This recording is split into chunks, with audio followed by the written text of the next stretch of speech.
capítulo 1.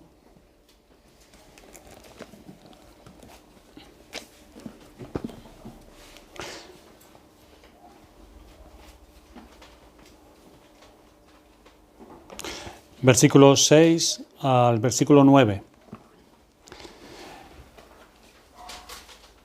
El que fuere irreprensible, marido de una sola mujer, y tenga hijos creyentes que no estén acusados de disolución ni de rebeldía, porque es necesario que el obispo sea irreprensible como administrador de Dios, no soberbio, no iracundo, no dado al vino, no pendenciero, no codicioso de ganancias deshonestas, sino hospedador, amante de lo bueno, sobrio, justo, santo, dueño de sí mismo, retenedor de la palabra fiel, tal como ha sido enseñada, para que también pueda exhortar con sana enseñanza y convencer a los que contradicen.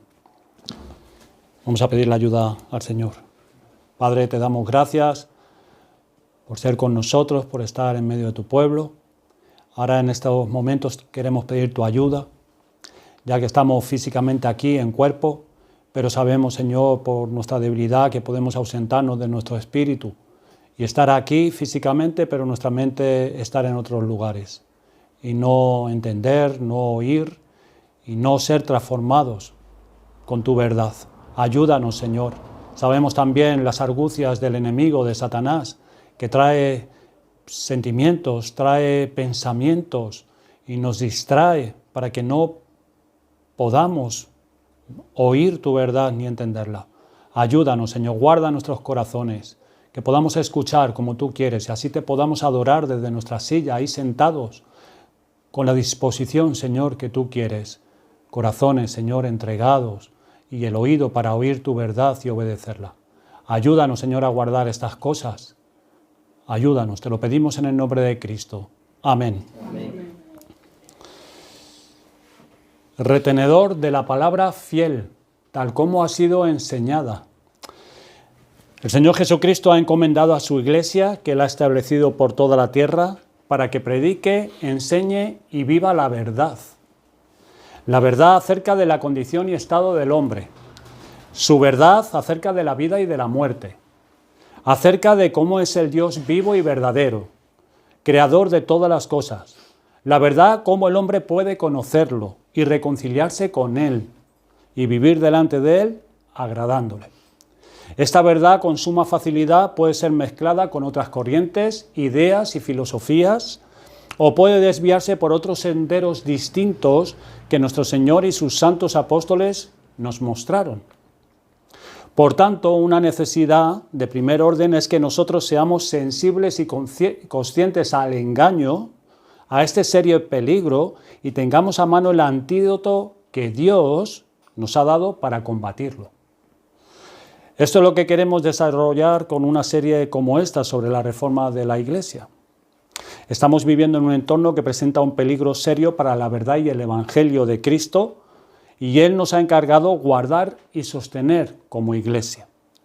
La reforma espiritual de la Iglesia nos ayuda a ver cuál es la dirección, el norte que debe orientar nuestra vida como Iglesia.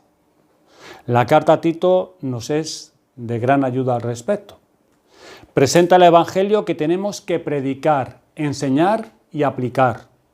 Y también nos indica cómo aplicarlo a los que lo reciben.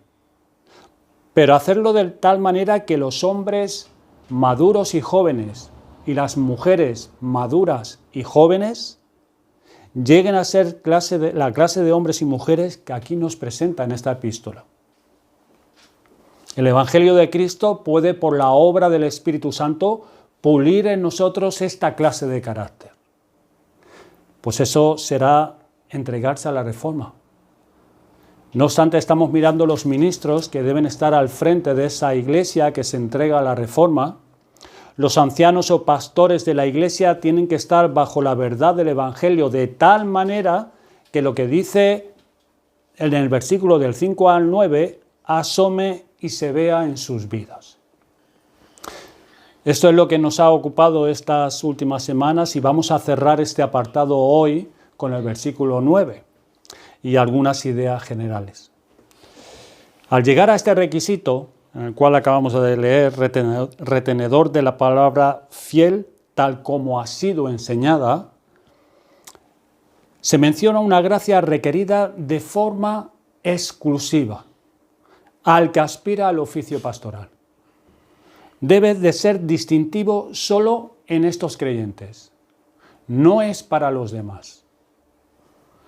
Si todas estas gracias anteriores de la lista, en mayor o menor medida, se pide y espera de todos los creyentes, según lo hemos reiterado, al llegar a este requisito, nos encontramos con un componente exclusivo para los que aspiran al oficio pastoral. Ni siquiera se exige a los diáconos. El que sea retenedor fiel de la palabra tal como ha sido enseñada. Es un requisito solamente para los pastores y para los que aspiran al pastorado. Presenta 3 ideas en referencia a esta gracia distintiva. Retenedor de la palabra fiel como fue enseñada. Se refiere al mensaje del Evangelio. La doctrina como fue predicada por nuestro Señor Jesucristo y sus apóstoles. Por eso nuestro fundamento es el fundamento apostólico. Y se recoge en las Sagradas Escrituras. Pues bien, en referencia a ese mensaje, que sea retenedor. Uno que ha llegado a adherirse a esas verdades, que se ha comprometido y son sus convicciones, pues ha ido entendiéndolas, dirigiéndolas y así esas son sus convicciones. Y sobre esa base vive y enseña. Tras la meditación y el estudio de ellas, de estas verdades, Dios le ha dado un corazón para asimilarla de forma tal que evalúa su vida, su situación sobre esa base de la palabra fiel. Hay quienes están un tanto dudosos, no quieren cerrarse, ponerse en cierta posición o no saben bien dónde ponerse. O las doctrinas son un traje que según donde vaya y qué temperatura haga, se ponen o no.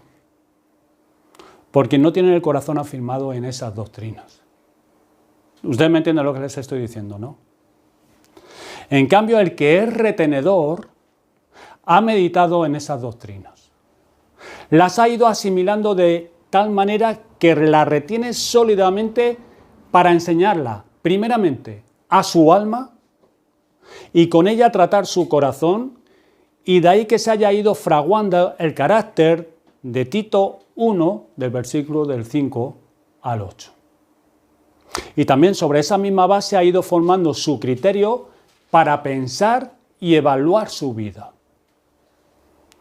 Toda esta asimilación de la doctrina y el trato que ha dado a su alma a partir de ella le ha ido facilitando la capacidad de exhortar con sana enseñanza y corregir a los que contradicen. Exhortar con sana enseñanza. Esto es usar esa sana enseñanza para que el alma de esa persona sea sana. Que significa que ha abrazado y con la que se ha tratado para instruir, guiar, animar, exhortar a los hermanos. Como ha sido equipado para tratar y guiar su propio corazón con esa verdad, produciendo esos frutos en su vida, justo, santo y dueño de sí mismo, ahora puede hacerlo también con los demás, con el fin de exhortar, animar, enseñar y aplicar esa verdad a otros. Pero primeramente ha tratado con él y está tratando con él. Lo decía Pablo en 1 Timoteo capítulo 3:2, apto para enseñar. Dios lo da, Él lo desarrolla y lo realiza consigo mismo primero. Y de ahí estos requisitos previos. Pero Él lo tiene que desarrollar. Dios lo da, pero Él lo tiene que desarrollar. Pero además de poder transmitir a otros esa sana enseñanza que ha ido asimilando, la asistencia especial del Espíritu Santo le ha concedido el desarrollar otra capacidad, un tanto peculiar. Detecta el error y lo combate. Eso es una capacidad que da el Espíritu Santo a esos hombres. Y es peculiar. Sabe detectar esos errores que atentan contra esa sana doctrina y además mostrar argumentos para disuadir y convencer a esos que se ponen a andar por el camino desviado.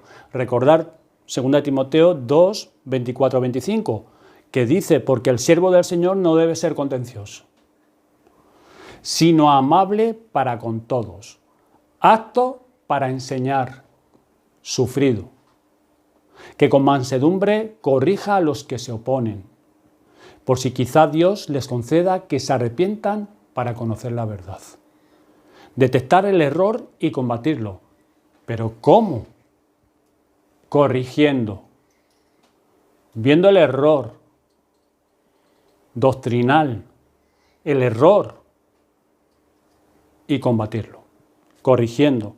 Calvino decía, un pastor necesita 2 tonos de voz, uno para reunir a las ovejas y otro para alejar a los lobos y los ladrones, los que atentan contra el rebaño de Dios. Desde luego, todo creyente, a medida que desarrolla un conocimiento de la verdad, desarrolla también un discernimiento, no lo podemos negar, de los errores que se oponen a esa verdad, porque el Señor da el crecimiento. Y a medida que un creyente, hombre o mujer, va desarrollándose en su vida espiritual, va madurando espiritualmente. Ya no es un niño fluctuante que es llevado por cualquier corriente de doctrina, sino que ya hay unos fundamentos.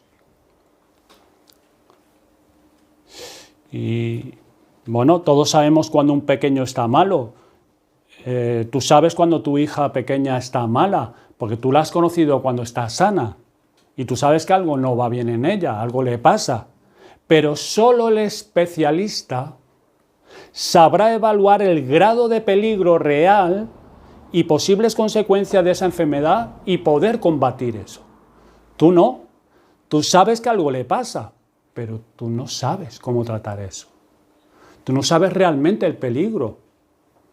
Eso mismo es lo que está diciendo con este requisito. Estos que aspiran a pastores desarrollan, por la gracia de Dios, una capacidad para detectar el error en la doctrina y en la piedad.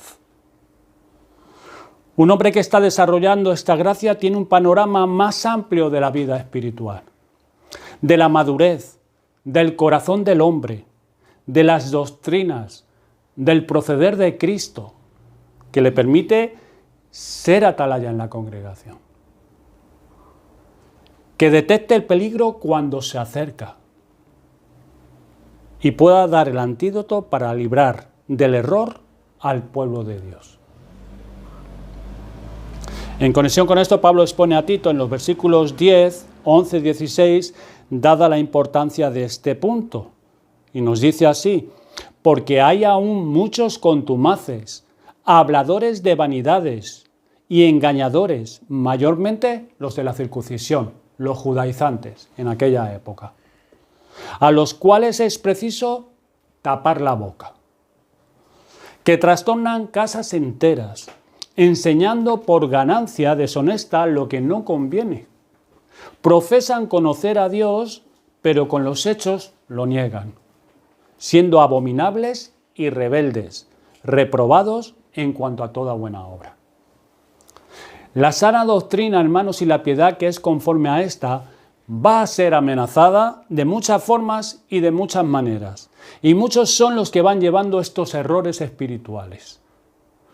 En el pueblo de Dios algunos son ingenuos. No lo podemos negar. En el pueblo de Dios hay muchas personas. Algunos son ingenuos. Otros no conocen realmente los peligros espirituales que acechan. Otros se muestran muy confiados en sí mismos. Pero lo cierto es que las ovejas de Cristo no están del todo cualificadas para discernir los peligros de ciertas personas, de enseñanzas o de prácticas. Y no lo disciernen.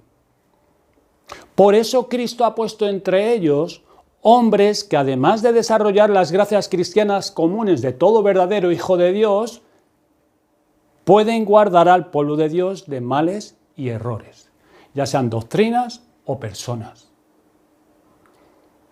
Es por eso que Pablo hablaba así a los ancianos de Éfeso, en Hechos 20, del 28 al 31, que les decía: por tanto, mirad por vosotros mismos y por todo el rebaño en que el Espíritu Santo os ha puesto por obispos. Los ha puesto el Espíritu Santo para apacentar la iglesia del Señor, la cual él ganó por su propia sangre. Porque yo sé, decía Pablo, que después de mi partida entrarán en medio de vosotros lobos rapaces, que no perdonarán al rebaño. No van a tener ninguna contemplación. Y de vosotros mismos se levantarán hombres que hablen cosas perversas para arrastrar tras sí a los discípulos. Por tanto, velad, acordándoos que por 3 años, de noche y de día, no he cesado de amonestar con lágrimas a cada uno de vosotros. Tenían que mirar. Pablo les dijo: mirad por vosotros y por todo el rebaño de Dios. Mirad. Este mirar es velar. La actitud de la atalaya. Este tenía que cuidar todo el rebaño. Los pastores, los atalayas, en aquellos tiempos. Su misión era esa, ese era su trabajo. Si te ponían como de atalaya. Cuidar todo el rebaño. Pues hay lobos rapaces que entran para atacar las ovejas. Y sobre todo de noche. Dentro del mundo cristiano, en el entorno de las iglesias, hay peligros camuflados. Y por eso Cristo da pastores a su rebaño para guardarlos. Por eso Él da pastores. ¿De dónde, hermanos, puede salir pastores así? Con estas cualidades, con estas gracias, según esta descripción. ¿Dónde encontramos que Cristo da tales pastores? ¿Puede ser de un seminario? ¿A dónde tenía que ir Tito a buscar hombres con tales características que pastoreasen esas iglesias de Creta? ¿A un mercado allí en Grecia, en Creta? ¿Buscar por el mercado? Poner un cartel: se busca obispos para las distintas iglesias, damos buen sueldo, 3 comidas al día. ¿Dónde tenía que ir a buscar Tito tales hombres? No a una entidad, no a un centro de preparación, sino en esas mismas iglesias. En esas mismas iglesias. ¿Cómo tienen que ser entonces esas iglesias? ¿Y por dónde debe de ir para que en medio de ellas se puedan levantar varones creyentes como los que aquí se describen? Desde luego nuestro Señor es Dios soberano para levantar ministros suyos según su voluntad, en la manera que Él estime oportuno. Pero nuestra responsabilidad como iglesia, tu responsabilidad y mi responsabilidad, nuestra responsabilidad como iglesia, es buscar ministros con estas características. Y ser una iglesia que vivamos y estemos andando de tal manera que hombres así se puedan levantar. Todos tenemos que andar así. Tenemos que ser una iglesia así. Así se levantarán hombres en medio de nosotros.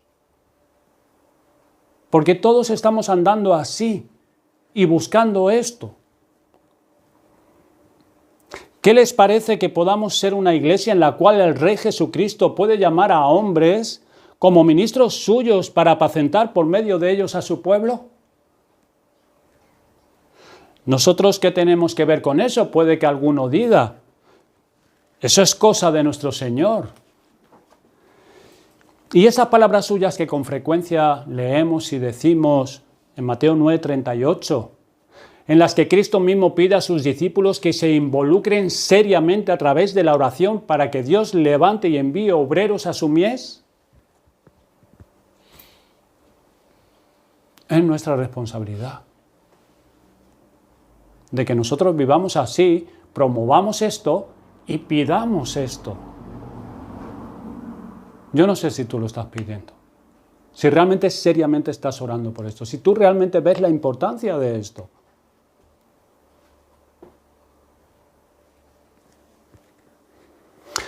Hermanos, y el caso de aquella madre que oró por esto mismo a su Dios y Señor, y luego a ese niño lo consagró para que fuese enseñado y Dios lo llamó y lo puso en el ministerio, y ese fue el gran Samuel.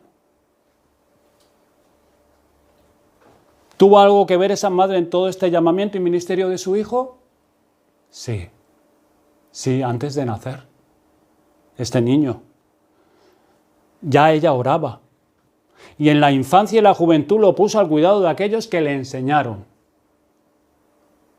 Lo llevó al templo y se hicieron cargo del niño, desde pequeñito.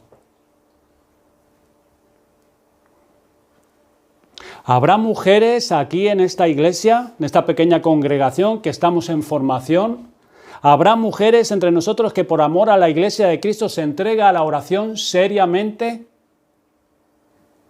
esperando que Dios levante hombres para el ministerio con estas características. ¿Te involucrarás seriamente a orar por esto? Porque está tu vida en juego, espiritual. Primeramente tu vida espiritual. Y de toda la iglesia. ¿Habrá padres que se entreguen a pastorear el corazón de sus hijos con su ejemplo? Pocos jóvenes tenemos aquí. Somos una iglesia muy pequeñita, muy pequeña. Pocos jóvenes hay. Pero tú como padre te entregarás a pastorear el corazón de tu hijo. ¿Y tú qué sabes si el Señor llama a uno de tus hijos para el ministerio?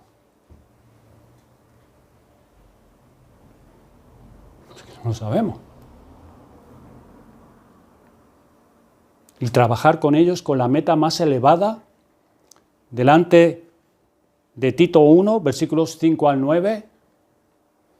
Hombres que dan ejemplo en sus vidas y oraciones para que esos vienen detrás mirando.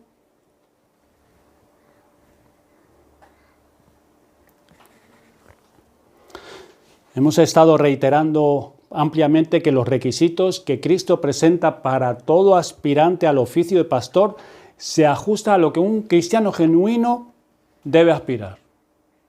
Todos estos requisitos. Las gracias que el Espíritu Santo concede a todo creyente se deben de encontrar de forma evidente en todo aspirante o en aquel que ejerce el oficio de anciano, de pastor. Este es un hijo de Dios más dentro del pueblo. Sin embargo, hemos resaltado en este último requisito, en el versículo 9, que es retenedor de la palabra fiel tal como ha sido enseñada. Requisito que Cristo da a estos una gracia distintiva a fin de cualificarlo ciertamente para la tarea de apacentar el rebaño de Dios. Esto es, dotarlo para que enseñe, guíe y proteja con sana doctrina. Tenemos aquí un creyente más en el pueblo de Dios, pero llamado por Cristo, que tiene una dádiva peculiar del cielo. Y nos lo dice Hechos 20:28, el Espíritu Santo los pone. Esto es, los designa por obispos para apacentar a la iglesia de Dios. Es el Espíritu Santo quien los pone, quien los designa, quien los marca, quien los dota de estas gracias. Cualificarlo con las gracias necesarias para que esto se lleve a cabo. Son presentados, en Efesios 4:11 dice que Cristo constituyó a los pastores y maestros. Esto es, constituyó significa dar, conceder, nombrar. Son presentados como dádivas de Cristo para la Iglesia, como dones de Cristo. ¿Qué quiere decir esto? ¿De qué estamos hablando? Estos hombres en algún momento de sus vidas fueron llamados, ungidos por el Espíritu Santo para este oficio. Son oficios ordinarios en la Iglesia, pero estos hijos de Dios verdaderos son ungidos por el Espíritu Santo para una tarea que requiere esos requisitos que Él los otorga, que el Espíritu Santo les otorga. Y podemos ver un paralelismo con David, ungido por Dios para ser rey. En 1 Samuel 16:13 dice que Samuel tomó el cuerno del aceite y lo ungió en medio de sus hermanos, a David. Allí estaban todos los hermanos y parte del pueblo. Y allí estaba Samuel con los ancianos. Y desde aquel día que Samuel ungió a David, en adelante el Espíritu de Jehová vino sobre David. Y a partir de ese día el Espíritu de Dios comenzó a marcar una trayectoria en su vida, en este joven, lo cual se expresó en su forma de pensar, de actuar, una actitud con Dios y con los hombres. El Espíritu Santo estaba actuando en su espíritu. Y notar 1 Samuel, el mismo capítulo 16, pero el versículo 18. Entonces uno de los criados respondió diciendo: he aquí yo he visto a un hijo de Isaí, de Belén, que sabe tocar, y es valiente, y es vigoroso, y hombre de guerra, prudente en sus palabras, y hermoso. Y lo más importante, y Jehová está con él. La fe y la confianza en Dios para el combate que muestra en el capítulo 17, de ahí de 1 Samuel, cuando se enfrentó a Goliat. En el capítulo 18, cómo sabía guiar al ejército y dar pasos prudentes en todos sus asuntos, con paciencia, con sabiduría, mirando todo el cuadro antes de hacer, escuchando y oyendo el consejo, para saber qué, cómo y cuándo cumplir con su cometido. Con prudencia, esperando. Y esto marcaba la vida de este joven, de David, que estaba bajo la guía e influencia del Espíritu de Dios y procedía de esta forma, pensando con sabiduría y prudencia, actuando con fe y confianza en Dios para desempeñar sus tareas y obligaciones habituales, lo que tenía que hacer. Esto nos puede dar luz, hermanos, de cómo es el proceder de Dios cuando designa, cuando llama a uno en la iglesia para el oficio de pastor. En algún momento especial de la vida de ese hombre o ese joven, Dios hace una operación especial por su espíritu. Lo llama para el ministerio. Lo llama para ponerlo al cuidado del rebaño de Dios. Y este llamado, esta unción, para tal fin, nadie sabe cuándo se opera, ni cómo. Ni ese joven, a lo mejor ese hombre ni lo sabe. No sabe. Hoy nadie te va a venir con un cuerno y te va a ungir. Bueno, en algunas iglesias pentecostales seguro que sí. Pero una iglesia seria no te va a venir nadie. No hay un Samuel para ungirte con un cuerno con aceite y que los demás lo vean. Y sin embargo, a partir de esa fecha, ese hombre, ese joven, por un lado empieza a desarrollar un intenso deseo serio de tratar su alma con la palabra de Dios, conocerla mejor, la palabra, sumergirse en ella. No se va a contentar ni a satisfacer con tener un pleno conocimiento por arriba de la palabra de Dios, sino quiere conocer la palabra de Dios. Quiere saber cuál es la voluntad de Dios. Y sumergirse en ella, pues anhela saber más de su Creador y Redentor y de su voluntad. Anhela llenarse de lo que Dios quiere y dice. Desea conocer más a su Dios y además desea conocer mejor su corazón para tratar sus males. Conocerse a sí mismo. A sí mismo. Se toma en serio sus responsabilidades, cada vez más en serio, sus obligaciones, ya sean estudios, si es joven, ya sea en su familia o en el trabajo. Se entrega a ello buscando la fuerza y ayuda de Dios. Recuerden a David cuidando las ovejas por los montes, siendo fiel a lo que se le había encomendado, cuidar ovejas. Ve la seria necesidad de ser aconsejado, de ser guiado, ser corregido y enseñado, y a ello se presta, porque ve su necesidad, por cuanto se va conociendo a sí mismo. Quisiera compartirles un comentario.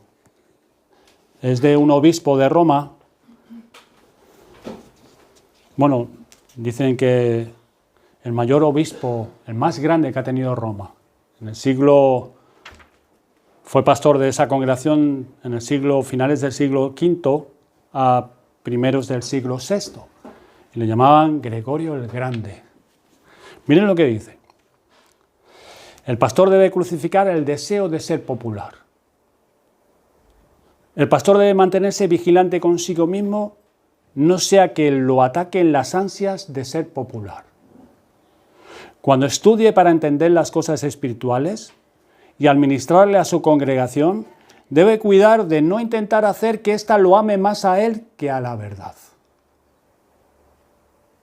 Debe poner atención, no sea que su amor propio lo distancie de su Creador, aun cuando su vida recta parezca mostrar que no pertenece a este mundo.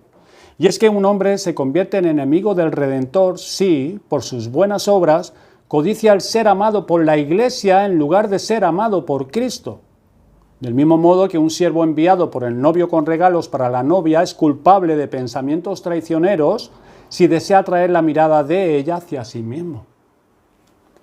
En realidad, una vez que este amor propio haya tomado posesión de la mente del pastor, a veces lo lleva muy lejos, hasta la blandura y otras incluso a la brusquedad. Por una parte, el amor propio puede ablandar la mente de un pastor de manera que cuando ve pecar a los miembros de su rebaño no se atreve a reprenderlos, no sea que esto debilite el amor de ellos por él. De hecho, a veces suaviza los pecados con adulaciones cuando debería haberlos reprendido. Así el profeta declara con sabiduría: hay de aquellos que ponen cojines bajo cada codo y almohadas bajo cada cabeza. Poner cojines bajo cada codo es acariciar con adulación a las almas que están deslizándose de su rectitud y se acomodan en los placeres del mundo. Y dice, ningún alma viviente evita este pecado por completo. Sin embargo, la persona que anhela que se ame más la verdad que a ella misma, desea mejor ser reprendida si peca en contra de la verdad. Por eso Pedro aceptó de buena gana cuando Pablo lo reprendió. Por esa razón David escuchó con humildad la reprensión de Natán. Por eso estos hombres, ya sean pastores o aquellos que aspiran a ser obispos, ven la necesidad de ser aconsejado, la necesidad de ser guiado, corregido, y debe prestarse a ello. Paralelo a esta entrega se desarrolla también un deseo de hacer bien a los hombres, de hablarles del Evangelio, de poder compartir con algún otro los tesoros preciosos que se encuentran en la palabra de Dios. Recuerden 1 Timoteo, capítulo 3, versículo 1, el que desea obispado, buena obra desea. Es una buena obra. Es un hombre que bajo la influencia del Espíritu Santo no solo se prepara y se entrega al estudio y al cumplimiento responsable de sus deberes con Dios y los hombres, sino que en él se intensifica un sincero deseo de hacer bien al hombre, de buscar bien al hombre. Es el deseo que Esdras tuvo y a lo que él se entregó. Nos dice en Esdras capítulo 7, versículo 10, porque Esdras había preparado su corazón para inquirir la ley de Jehová y para cumplirla, y para enseñar en Israel sus estatutos y decretos. Es a lo que él se entregó, lo que él buscó y a lo que él se preparó. Puede que ese hombre no piense ser pastor, pero no puede apagar su intenso anhelo por hacer bien a los hombres. Estos empiezan a desarrollar el carácter y las gracias necesarias para el oficio y la tarea pastoral. Toda esa búsqueda constante de Dios, con esfuerzo, con sacrificio, con tesón, esa vida secreta con Dios a la que es llevado por el Espíritu Santo, de forma cotidiana, empieza a forjar en él un carácter. ¿Cuál? El que hemos visto en Tito 1, versículos del 5 al 9. De una forma evidente. Él está predicando, no es pastor, está colaborando en la iglesia, él está predicando y cuidando su alma con la palabra de Dios de forma cotidiana y sin saberlo ni proponérselo, está desarrollando en él la habilidad de enseñar, guiar, cuidar y proteger a otras almas con la palabra de Dios. Y a lo mejor él ni lo sabe. Ni lo sabe. Ni tiene el deseo de ser pastor, quizás. Este carácter y gracias que se están forjando en el secreto de la comunión con Dios empezarán a hacerse notorias también. Quizás él ni las vea. Suele pasar que uno mismo no las ve, pero otros podrán verlas en él. Recuerden a David, la gente en un momento apreciaba cómo hablaba. 1 Samuel 16, 18. No elocuencia, sino prudencia. Veían la prudencia en David. Cómo se conducía, cómo actuaba, cómo pensaba, cómo esperaba. Eso no es elocuencia, eso es prudencia. Eso es lo que pasa con ese hombre que anda en el secreto de Dios, en la comunión íntima y secreta con Él. Dios empieza a recompensarlo públicamente. La gente percibe cómo sabe estar en silencio cuando debe y cómo habla cuando es el momento. Cómo es esforzado en sus deberes con los hombres y con Dios. Cómo está dispuesto para toda buena obra y cómo es enseñable. Se deja guiar. Sabe guardar el consejo. Lo escucha. Pues teme a Dios y sabe que está aprendiendo. Y que Dios puede hablar por cualquiera de otros de sus hermanos. Y le puede hacer bien. Recuerden a Timoteo. Allí dice, y daban buen testimonio de él los hermanos que estaban en Listra y en Iconio. Daban buen testimonio de Timoteo, a Pablo. Y esto es lo que debe de conocer la iglesia. ¿Qué debe de conocer la iglesia, hermanos? Y esto es muy importante, lo he enfatizado, lo he reiterado en muchísimas ocasiones, en esta mañana también. Pero hermanos, esto es muy importante para todos nosotros. Hombres y mujeres con discernimiento que conocen la palabra de Dios, que saben y conocen cuáles son los requisitos de Cristo a los que Él llama para el ministerio pastoral. Esto lo tienes que conocer, tienes que entenderlo, tienes que saber lo que significa irreprensible, lo que es irreprensible administrador de Dios, lo que es justo, sabio, santo. Tienes que conocerlo, tenemos que conocerlo todos, para saber discernir. Si no, ¿cómo vas luego a evaluar si no lo conoces bien? Hay un esfuerzo por parte de la Iglesia en estudiar, en conocer esto. Yo lo he presentado, pero lo que se espera es que haya un interés y se busque estas cosas, primeramente en uno, pero luego también el saber, para poder evaluar luego a aquellos que van a ser tus pastores o que sean ya tus pastores, ¿Cómo van a ser evaluados los pastores si no conocemos si están andando bien o no? Y saben detectar, la iglesia, hombres y mujeres con discernimiento de la palabra de Dios, que saben detectar en qué hombres puede Cristo estar haciendo tal obra. Lo pueden apreciar, detectar por su conducta, por sus palabras, por su seriedad en la palabra de Dios. Ahí el Señor está haciendo algo, parece ser, en ese hombre. Ya no es como antes. Mira cómo ora, mira cómo se conduce. ¿Por qué? Porque la iglesia luego tendrá que reconocerlo públicamente. Esa es la responsabilidad de la iglesia. Reconocerlo públicamente. Lo ordenará para el oficio y lo enviará a la tarea. Esa es responsabilidad de la iglesia.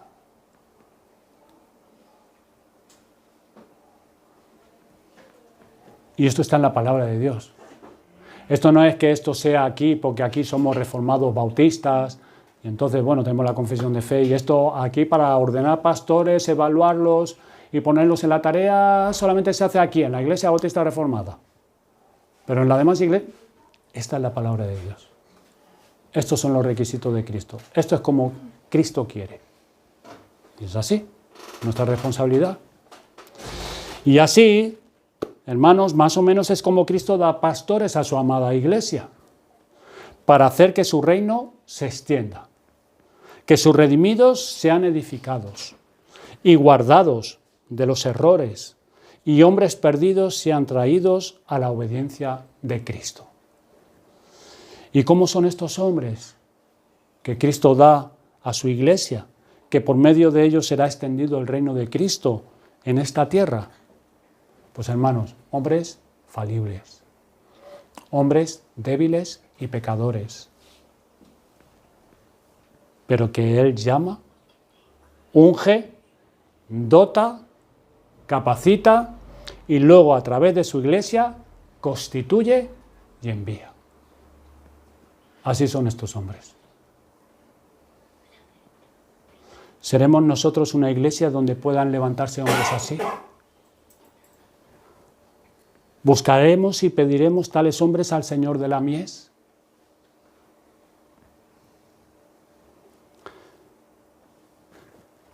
Tú, hermano, hermana, tú que temes a Dios, ¿orarás pidiendo al Señor que envíe estos obreros a su mies? ¿Te esforzarás en criar a tus hijos en esta dirección para que Él crezca también en estas cualidades como creyente cuando el Señor los salve? O quizás ya sean salvos. ¿Serás ejemplo y estímulo para que haya jóvenes y hombres entre nosotros? Estoy hablando a nivel general toda la iglesia, hombres y mujeres. ¿Serás tú de estímulo para que estos hombres jóvenes cultiven una comunión con Dios? Hombres esforzados, hombres enseñables, dóciles al consejo de su palabra.